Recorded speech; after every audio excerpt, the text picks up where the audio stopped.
নমস্কার বন্ধুরা, আজকে চলে এসেছি আরও একটি নতুন রান্নার রেসিপি নিয়ে। আর আজকের রান্নাটা হচ্ছে এই গরমের জন্য খুবই উপযুক্ত। তো তার জন্য ভেবেছি আজকে তোমাদের সাথে এই রান্নাটা শেয়ার করি। আজকে আমি রান্না করব একদম কালো জিরে ফোড়ন দিয়ে হালকা পাতলা মাছের ঝোল।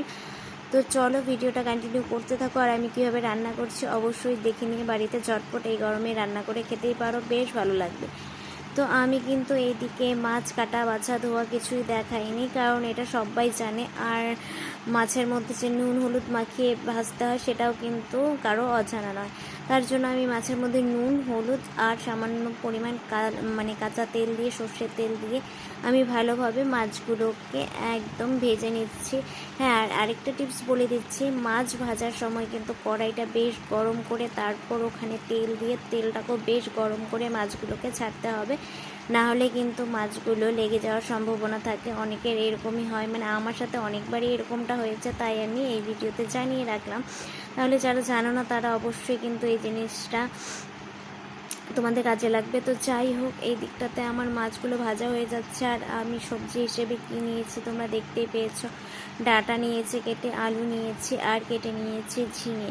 তো ডাঁটা আলুগুলোকে আমি আগেই অন্য পাত্রে সেদ্ধ বসিয়ে দিয়েছিলাম। যখন সেদ্ধ হয়ে এসেছিলো তখন আমি ঝিঙেগুলোকে দিয়েছি। ঝিঙেগুলো বেশি সেদ্ধ করলে গলে যাবে, তার জন্য কিন্তু ঝিঙেগুলোকে আমি একটুখানি গরম জলে ভাপিয়ে নেওয়ার জন্যই সেই গরম সেদ্ধ করা আলু আর ডাঁটার সাথে দিয়ে দিয়েছি। কারণ যেহেতু এখন সবজির মধ্যে প্রচণ্ড পরিমাণ সার ব্যবহার করা হয়, তো তার রিয়েকশনটা যাওয়ার জন্যই কিন্তু যাতে করে চলে যায়, তার জন্য গরম জলের মধ্যে একটু দিয়ে নিয়েছি ঝিঙেগুলোকেও। আর কেটে নিয়েছি একটা গোটা টমেটো। তো টমেটোটা আর দিইনি, কারণ টমেটোটা গলে যাওয়ার চান্স থাকবে। আর এই দিকটাতে দেখো আমার এক ভাগ মাছ সেদ্ধ হয়ে ভাজা হয়ে গেছে, নামিয়ে নিচ্ছি। তো যেহেতু এটা আমি কড়াইতে ভাজছি, একবারে আমি সমস্ত মাছগুলোকে ভাজতে পারিনি, তার জন্য দুবারে মাছগুলো ভেজে নিতে হয়েছে। তার জন্য প্রথমবারের মাছ ভাজা হয়ে গেছে, এবার দেখো দ্বিতীয়বার আবারও ওই তেলেই আমি দুটো মাথা আর গাদা দিয়ে দিয়েছি। এবার এগুলোকে ভালোভাবে ভেজে নেব। আর সেদ্ধ করে রেখেছিলাম যে সবজিগুলো, সেগুলোর থেকে জল ছাড়িয়ে আমি কিন্তু একটা পাত্রে রেখে দিলাম। খুব সুন্দরভাবে ডাঁটা আলুগুলো সেদ্ধ হয়ে গেছে। আর আমি এখানে মশলা হিসেবে কী কী নিয়েছি সেটাও তোমাদের জানিয়ে দিই। মশলা হিসেবে নিয়েছি মিডিয়াম সাইজের একটা পেঁয়াজ, আর নিয়েছি 2 চামচ হচ্ছে ধনে গুঁড়ো, আর নিয়েছি হাফ চামচের মতো জিরে গুঁড়ো। আমি বাটা মশলাই দিয়ে দিয়েছি। তো তার জন্য কিন্তু আমি এখানে ধনেটা গুঁড়ো নিয়েছিলাম, কিন্তু জিরে নিয়েছিলাম হাফ চামচ, সেটাকে আমি বেটে নিয়েছি। আর নিয়েছি 7-8টার মতো লঙ্কা। তো যেহেতু এখন প্রচণ্ডই গরম, তার জন্য কিন্তু লঙ্কাটা খুবই কম খাওয়াই উচিত।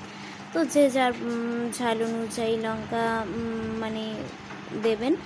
তো যাই হোক, আমি এইদিকে কিন্তু মশলাটাও রেডি করে নিয়ে এসেছি। আর এইদিকে আমার মাছ ভাজা পুরো কমপ্লিট হয়ে গেছে। এরপর সেই মাছের তেলেই সামান্য পরিমাণ আরও সর্ষের তেল অ্যাড করে আমি সেই তেলের মধ্যে দিয়ে দিয়েছি শুধুমাত্র কালো জিরে। আর কালো জিরের ফ্লেভারে এইরকম মাছের ঝোল খেতে কিন্তু বেশ ভালো লাগে। কালো জিরের ফ্লেভারটা থাকলে মাছের মধ্যে অসাধারণ টেস্ট হয়। আর এই গরমে তো এই ডাঁটা আর আলু দিয়ে এই পাতলা মাছের ঝোল খেতে খুবই ভালো লাগবে। তো যাই হোক, আমি যে বেটে রেখেছিলাম মশলাটা, সেই মশলাটা দিয়ে দিয়েছি। আর পরিমাণ মতো নুন আর হলুদ গুঁড়ো দিয়ে দিয়েছি। এবার এই মশলাটাকে ভালোভাবে আমি কষিয়ে নেব। যতক্ষণ পর্যন্ত এই মশলার থেকে তেল না ছেড়ে আসছে ততক্ষণ পর্যন্ত কিন্তু আমি এভাবেই নাড়াচাড়া দিয়ে মশলাটাকে ভালোভাবে কষিয়ে নেব।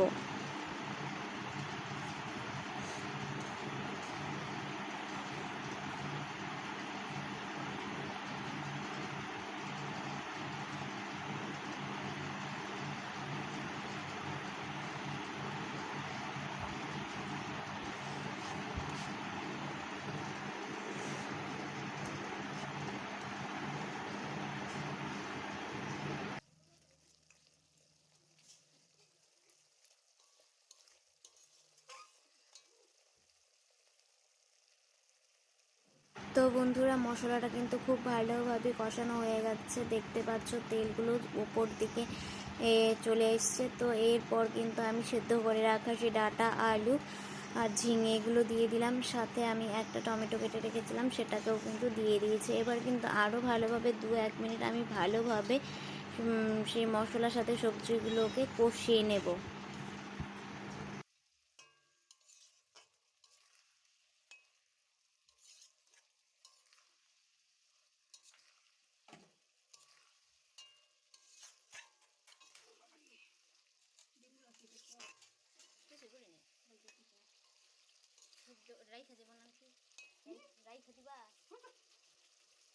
একদিন রাখা দিছো ডিম পরে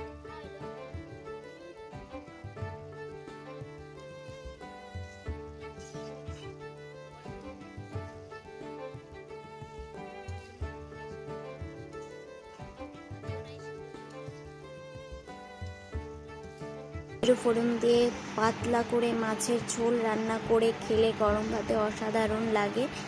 তো আমার এই রান্নার রেসিপিটি তোমাদের যদি ভালো লাগে একটা লাইক কমেন্ট করে দিও, আর অবশ্যই বাড়িতে এইভাবে ট্রাই করে দেখতে পারো। আর কেমন হয়ে মানে খেতে কেমন হয়েছে অবশ্যই আমাকে কমেন্ট করে জানিও।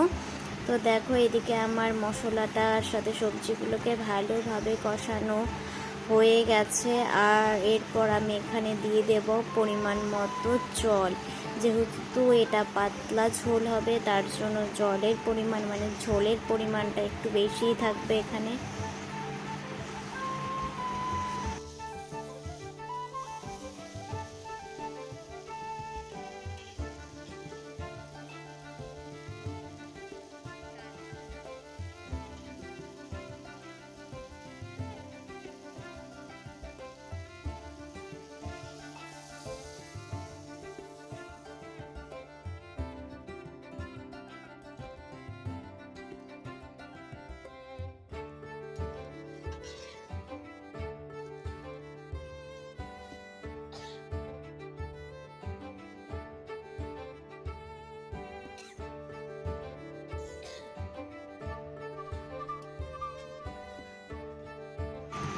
আমি এবার ঝোল দিয়ে দিলাম, মানে জল দিয়ে দিয়েছি পরিমাণ মতো।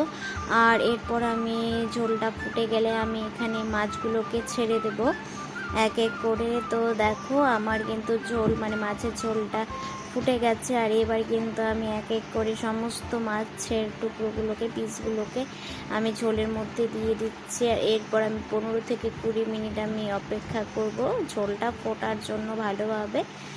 তো এরপর কিন্তু আমার এই মাছের ঝোলটা একদমই রেডি হয়ে যাবে।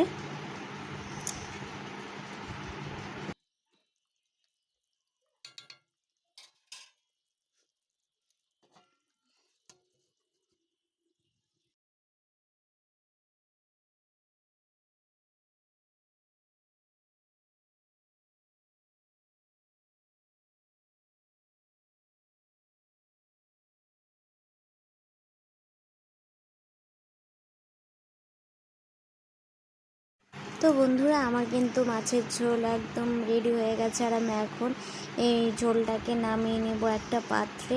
আর দেখো ঝোলের কালারটাও খুব সুন্দর এসছে, আর সত্যি বলছি খেতেও কিন্তু বেশ ভালো লেগেছে। আর তোমরা ওইভাবে ট্রাই করবে, রান্না করবে, দেখবে খেতেও খুব ভালো লাগে। তো দেখো আমার মাছের ঝোল রান্না হয়ে গেছে, আমি এটাকে নামিয়ে নিয়েছি সার্ভ করার জন্য, একদম রেডি হয়ে গেছে। তো চলো আজকের মতো রেসিপিটি এখানেই শেষ করে দিচ্ছি। দেখা হবে নেক্সট কোনো রান্নার রেসিপি বা ব্লগে। তো ততক্ষণ পর্যন্ত তোমরা ভালো থেকো, সুস্থ থেকো। তো চলো টাটা।